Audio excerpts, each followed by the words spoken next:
Let's slow this all the way down because this habit right here ruins more respect than people realize.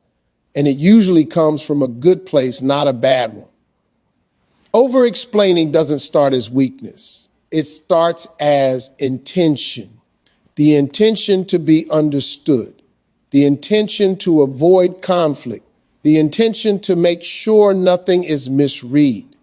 But intention doesn't control perception. Repetition does. And when explaining becomes a reflex instead of a choice, the energy shifts in a way that's impossible to ignore.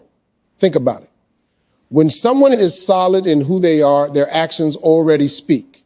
Their words are only backup. But when every move comes with an explanation, a justification, or defense, it quietly communicates uncertainty.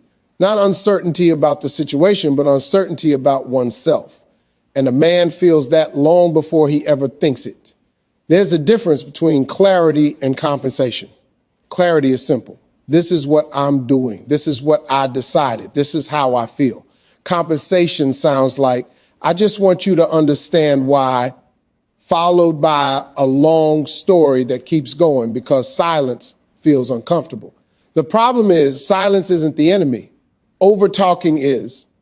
See, confidence has a rhythm. It's steady. It doesn't rush. It doesn't scramble to fill space.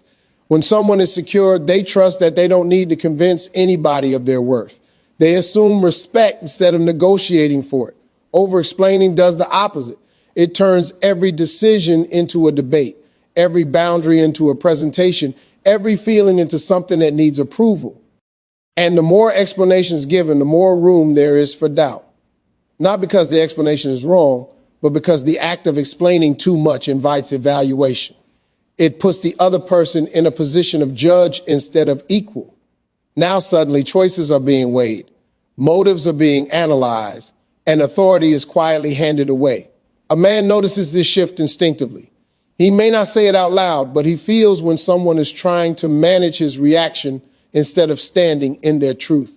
Over-explaining often sounds like confidence, but it feels like fear underneath. Fear of being misunderstood, fear of being rejected, fear of being seen the wrong way, and fear, no matter how well spoken, never commands respect.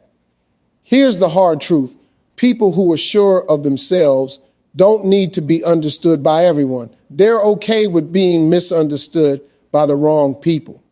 That's power. Over-explaining comes from the belief that understanding equals safety. But respect doesn't come from being understood. It comes from being consistent.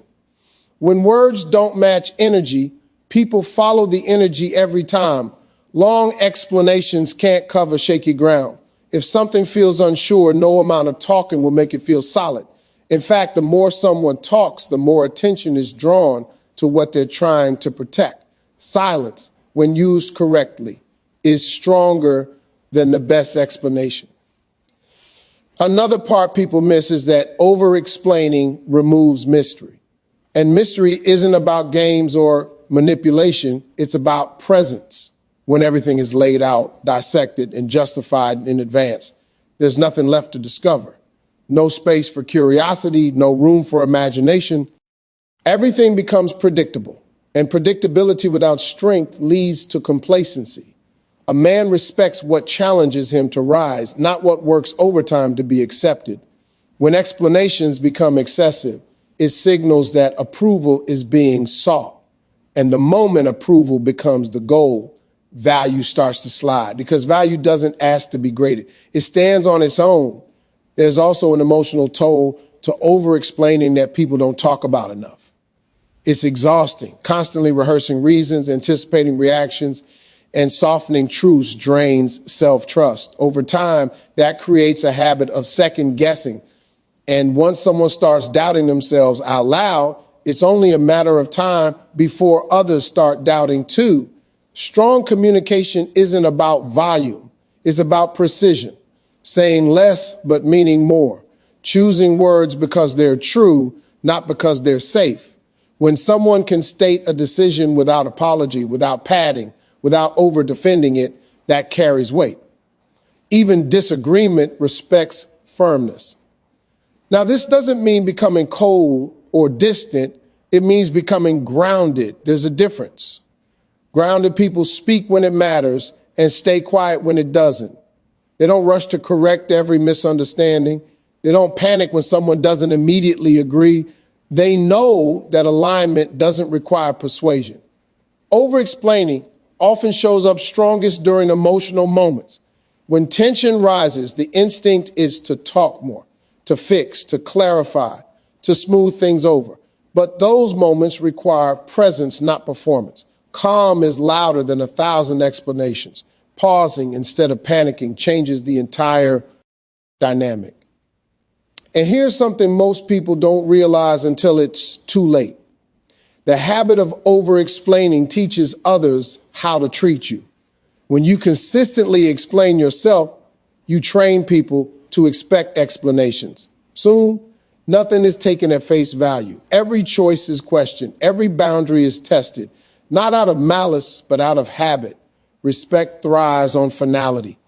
This is my decision, period. No essay, no defense. When someone senses that a decision is firm, they adjust. When they sense hesitation wrapped in words, they push. Not because they're bad, but because uncertainty invites pressure. There's power in letting some things be misunderstood. There's strength in allowing silence to sit. When words stop trying to control outcomes, they start carrying truth. And truth, even when it's uncomfortable, holds value. So if this habit feels familiar, understand this. It's not about becoming less expressive. It's about becoming more intentional. Speak because you mean it, not because you're nervous. Explain when clarity is needed, not when approval is desired.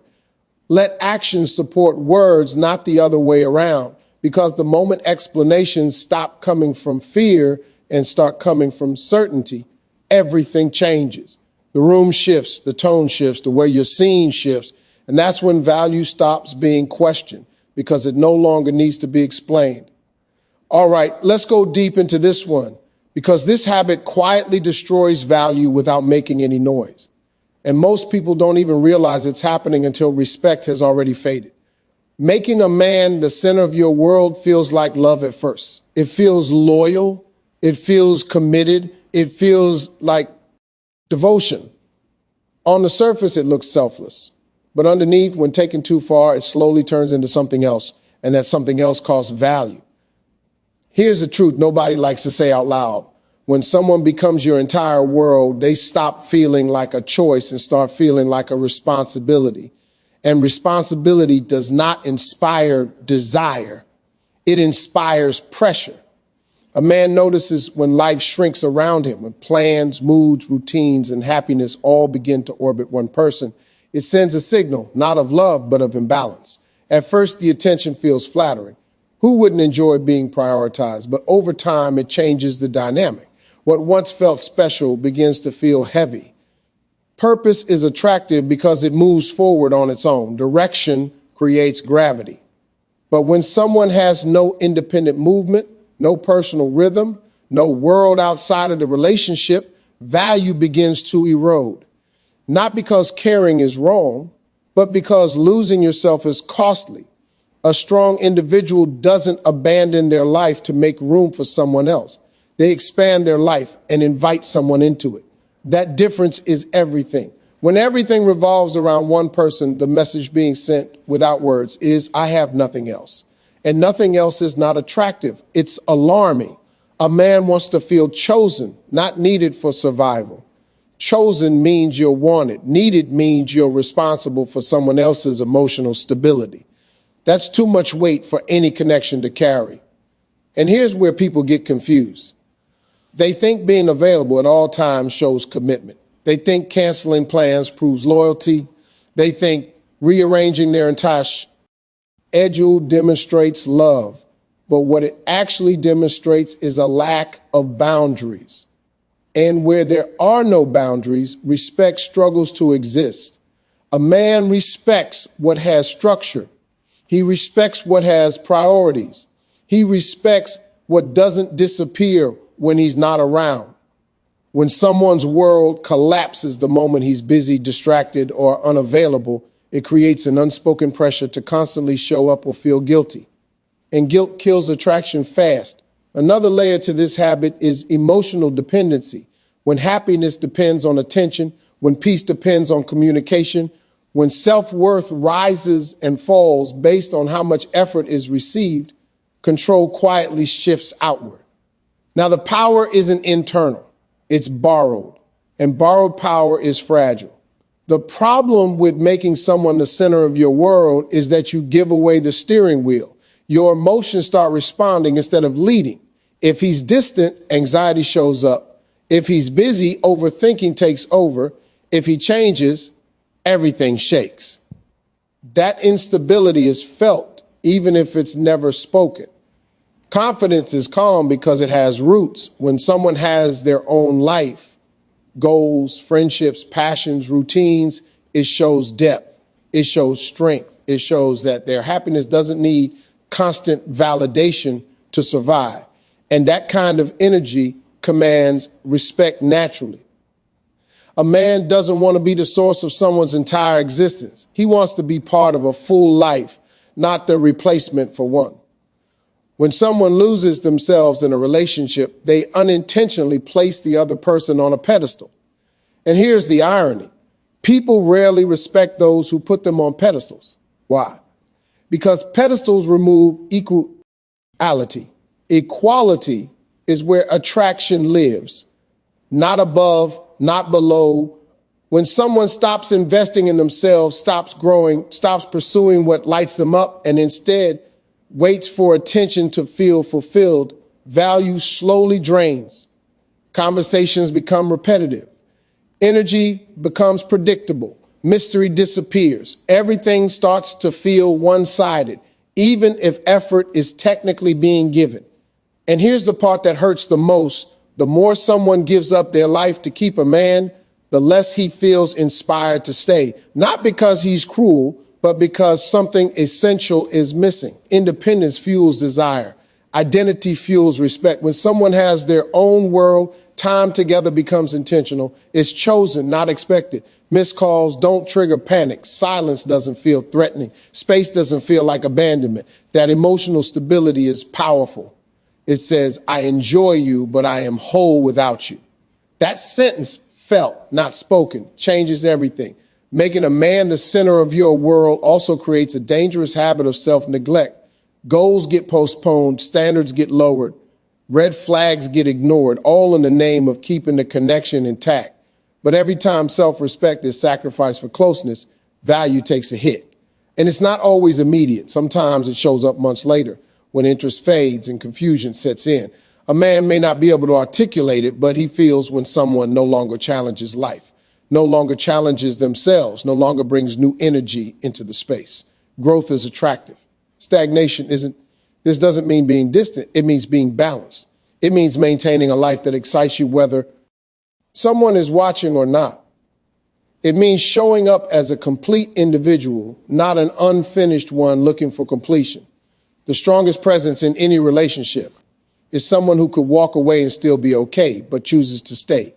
That choice carries weight. That choice creates value. And let me be clear, this isn't about playing hard to get. It's about being hard to lose because you are rooted in who you are.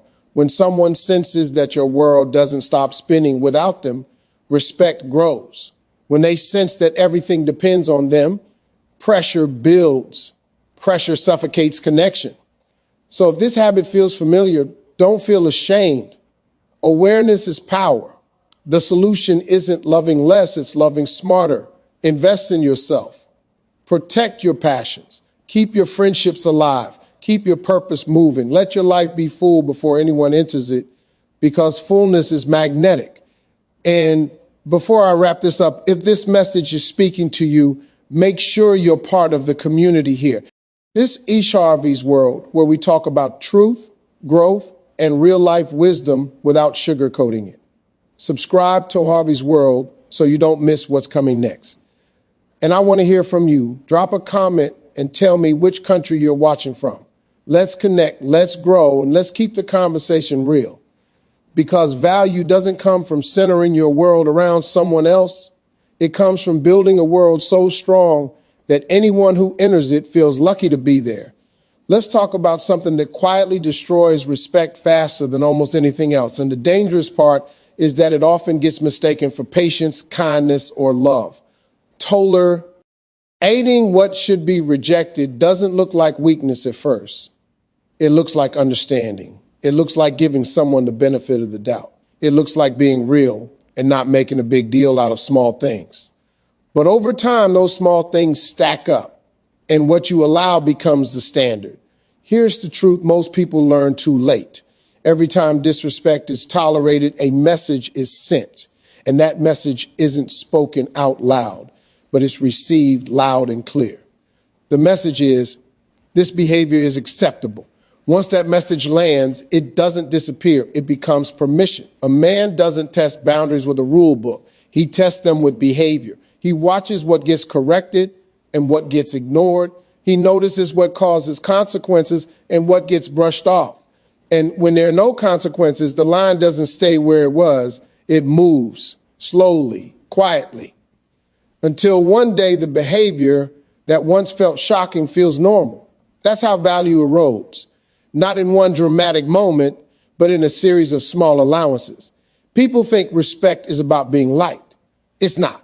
Respect is about clarity. It's about knowing where the line is and believing that crossing it will cost something. When standards are clear and enforced, respect grows. When standards exist only in words but not in action, they lose power. Tolerating what should be rejected often comes from fear. Fear of conflict, fear of losing connection, fear of being seen as difficult. So instead of addressing the issue, it gets minimized. It's not that serious. Maybe it was a bad day. I don't want to start an argument. And while that sounds peaceful on the surface, underneath its teaching psalm, E1, that comfort matters more than self-respect. And here's the part that hurts. People don't respect sacrifices they didn't ask for. When someone lowers their standards to keep the peace, it doesn't inspire appreciation. It creates imbalance because now one person is carrying the emotional cost while the other enjoys the freedom of unchecked behavior. A man may even say, "Why didn't you say anything?" later on. But by then the pattern is already set. Silence trained the behavior. Tolerance normalized it. Respect requires reaction. Not overreaction, not drama, but response. Calm, firm response. When something crosses the line, it must be addressed in real time, not stored for later explosions. When behavior is corrected early, it rarely escalates. When it's ignored, it grows bold. Another hard truth is this: people treat you how you teach them to treat you, not how you wish they would, not how kind your heart is, not how much you've done. They treat you based on what you accept. And acceptance isn't what you say, it's what you allow to continue. Tolerating disrespect also slowly damages self-worth. Every time something is allowed that doesn't align with personal standards, a quiet inner voice notices. It may not speak immediately, but it keeps score. Over time, that voice turns into resentment, frustration, and confusion. Why does this keep happening? Because the boundary was never enforced. And when resentment builds, it changes energy. Conversations feel tense. Smiles feel forced. Trust erodes. And the saddest part is that the other person often has no idea why things feel off. All they know is that the dynamic has shifted, but they don't know how or why. Boo. Inquiries are not ultimatums. They are guidelines for respect. They say, this is how I expect to be treated. When those guidelines are clear, the right people adjust, the wrong people resist. And that resistance tells you everything you need to know. A man respects firmness far more than flexibility without limits. Flexibility without boundaries looks like insecurity. Firmness with calm looks like strength. When someone calmly says, that doesn't work for me, and stands on it, the room changes, the tone changes. The way they're seen changes. Tolerating behavior that should be rejected also removes consequences. And without consequences, there is no motivation to change. Why would anyone change behavior that works? If disrespect costs nothing, it becomes efficient. Not because someone is cruel, but because humans respond to what's allowed. This is why early correction matters, not harshly, not emotionally, but clearly. The first time something feels off is usually the moment to address it. Waiting sends the message that it wasn't really a problem. And once that message is sent, it's hard to take back. There's also a deep misunderstanding about being low maintenance. People think not complaining equals being easy to be with, but being low maintenance at the cost of self-respect turns into being taken for granted. There's a difference between being peaceful and being passive. Peaceful people still protect their standards. Passive people hope things improve without intervention. A man may appreciate kindness, but he respects self-respect more. He may enjoy patience, but he honors boundaries. When someone shows they will walk away from disrespect without making a scene, that creates gravity. It says, I know my worth and I don't negotiate it. And here's the real power move. Walking away isn't always physical. Sometimes it's emotional detachment. Sometimes it's pulling energy back. Sometimes it's no longer engaging with behavior that crosses the line. The key is consistency. Boundaries that move are not boundaries.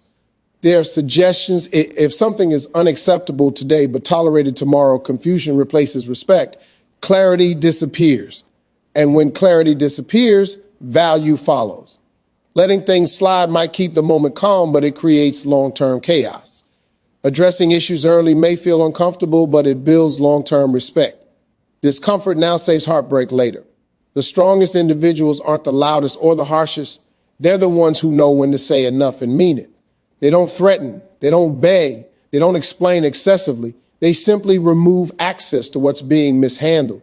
That's strength. So if this habit feels familiar, understand this. It's not about becoming cold or rigid. It's about honoring yourself enough to protect your standards. Kindness and boundaries can coexist. Compassion and firmness can live in the same space. When someone knows that crossing the line costs them access, attention, or presence, behavior adjusts. When there's no cost, behavior repeats. Value rises the moment tolerance ends. Because the second you stop accepting what hurts you, you stop teaching others that it's okay to hurt you. Let's talk about the habit that shows up in the most vulnerable moments. The one that doesn't announce itself until emotions take the driver's seat. Forgetting self-worth during emotional moments is one of the fastest ways value disappears. Not because feelings are wrong, but because unmanaged emotions rewrite how someone is seen. Emotions are powerful. They're human. They're natural. But power without control turns into damage. When emotions spike, logic goes quiet. When logic goes quiet, dignity is often the first thing to leave the room. And once dignity leaves, respect follows right behind it. This habit usually begins with good intentions, wanting clarity, wanting reassurance, wanting connection, wanting to fix something before it breaks. But when emotions take over, those wants turn into behaviors that quietly undo everything that was built with patience and strength. This is where begging shows up, where chasing starts, where over-texting, over-calling, over-explaining, and over-giving all pile on at once. Not because someone lacks value, but because in that emotional moment, they temporarily forget it. A man feels this shift instantly. The tone changes, the energy changes, the balance changes. What once felt calm and grounded now feels urgent and shaky. And urgency rarely inspires respect. It signals fear, fear of loss, fear of abandonment, fear of not being enough. The truth is, the moment someone starts trying to convince a man of their worth, that worth begins to feel questionable. Not because it actually is, but because confidence never asks to be validated in a crisis. Confidence stands still while the storm passes. Insecurity runs into the storm trying to control the weather. Emotional moments test self-worth the hardest. Silence triggers anxiety. Distance triggers overthinking. Confusion triggers desperation. And in those moments, people often abandon their standards just to feel relief. But relief gained at the cost of self-respect is expensive. It always comes with interest. Think about how often dignity is sacrificed in emotional moments. Messages sent that didn't need to be sent. Apologies made for things that weren't wrong. explanations offered when none were owed, promises made out of fear instead of intention. All of it chips away at value, not because emotions exist, but because control disappeared. A man respects emotional maturity more than emotional intensity. Intensity without control feels chaotic. It feels unpredictable. It feels heavy. But maturity, being able to feel deeply without acting recklessly, feels safe. And safety earns respect. Another hard truth is this: emotional reactions reveal beliefs. When someone panics at the thought of losing a man, it reveals that they believe he is the source of their stability. When someone collapses emotionally over distance, it reveals dependence. And dependence, no matter how loving it looks, weakens value. Strong self-worth doesn't mean not caring. It means caring without losing yourself. It means feeling disappointment without dissolving into desperation. It means addressing issues without self-abandonment. Emotional moments don't require silence, but they require restraint. There's a difference between expressing feelings and unloading them. Expression is grounded. Unloading is frantic. Expression says, "This is how I feel." Unloading says, "Please fix how I feel." A man doesn't want to be responsible for regulating someone else's emotions. He wants to be part of a connection, not the emotional emergency contact for every uncomfortable feeling. When emotions are managed internally first, communication becomes cleaner, stronger, more respected. One of the biggest mistakes people make in emotional moments is confusing vulnerability with loss of control. Vulnerability is strength when it's intentional. It's weakness when it's uncontrolled. Crying isn't the issue. Breaking down is. Sharing feelings isn't the issue. Losing self-respect while sharing them is. There's also the habit of chasing closure during emotional moments, needing answers immediately, needing reassurance now, needing certainty right this second. But closure demanded rarely feels satisfying. It feels forced. And forced conversations don't create understanding. They create resistance. A man respects someone who can sit with uncertainty without unraveling. Someone who can say, "I don't like this, but I trust myself." That calm speaks louder than any emotional outburst ever could. When self-worth is solid, emotions don't control behavior, they inform it. There's a pause between feeling and reacting. That pause is where value lives. That pause is where dignity stands guard. Without that pause, emotions hijack decisions. Messages are sent that can't be unsent. Words are spoken that can't be taken back. Lines are crossed that shouldn't have been approached. And once those moments pass, regret usually follows. And here's the painful part. Emotional moments are remembered. A man may forget the good days, but he remembers how someone acted when things got uncomfortable. Did they remain composed or did they collapse? Did they communicate with strength or did they plead for reassurance? Those moments shape perception more than consistent. Sigh ever will. Self-worth during emotional moments looks like this: choosing silence over chaos, choosing calm over control, choosing dignity over desperation. It looks like trusting that walking away with pride is better than staying without respect. It also looks like knowing when to stop explaining, when to stop proving, when to stop asking to be chosen. Because someone who knows their worth understands that being chosen out of pressure isn't being chosen at all. A man doesn't value what clings in emotional storms. He values what remains steady. This doesn't mean being emotionally unavailable. It means being emotionally regulated. There's strength in saying, "I need space to think." There's power in not reacting immediately. There's confidence in letting someone feel the absence of your energy when it's being mishandled. The strongest emotional statement is often restraint. People think value is built in happy moments. It's not.